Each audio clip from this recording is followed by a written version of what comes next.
été décidé il y a plusieurs années de créer un feuilleton quotidien sur France 2. Il est apparu que Montpellier était un lieu très agréable où il y avait pas mal de soleil. Et il a été décidé d'y implanter des plateaux. Voilà. C'est un site exceptionnel, hein. Il y a quand même 16 000 m² à l'heure actuelle.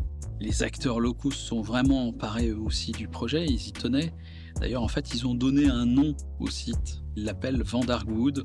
Je suis Philippe Védy et je suis le coordinateur technique de la direction de la post-production au sein de la Fabrique. C'est une entité de fabrication de programmes au service de la production interne de France Télévisions.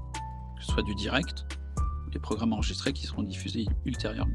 Le site de Vandargue dispose d'un certain nombre de moyens pour la post-production, un certain nombre de salles de montage, 2 salles d'étalonnage, salles d'ingest, 5 montages son, 2 mixages et un petit plateau de post-synchronisation. Ça permet d'assumer le rythme quotidien exigé par le feuilleton qui est diffusé chaque soir sur France 2.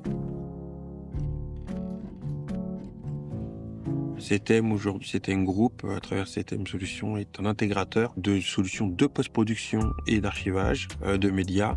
Sur la partie projet de la fabrique de Vandargue, CTM a opéré pour pouvoir intégrer la partie post-production audio, mais aussi la partie médias, infrastructure aux côtés de France Télévisions. Sur la partie auditorium et salle de montage, nous avons déployé et donc équipé le centre de surface de commande AVID S6, centralisé au nodal avec des stations Mac Pro de dernière génération et des interfaces audio MTRX qui ont le mérite de pouvoir à la fois faire le monitoring, les grilles et les entrées-sorties audio. Et une des particularités du centre, ça a été la bascule sur les stations de travail, sur des stations de marque Lenovo équipées de processeurs AMD, qui est une première chez France Télévisions.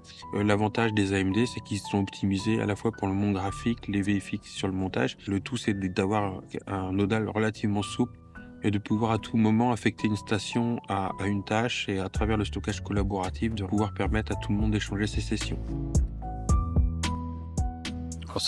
D'abord CTM, c'est une société qu'on connaît bien, hein.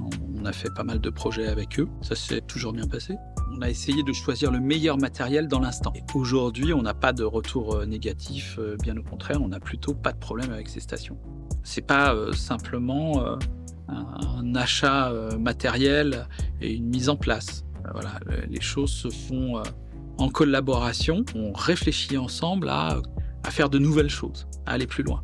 On a des gens qui reviennent avec le sourire et qui sont contents de revenir à la fabrique aujourd'hui. Parce que voilà, il y a des vraies compétences et que le résultat, surtout, se retrouve à l'antenne.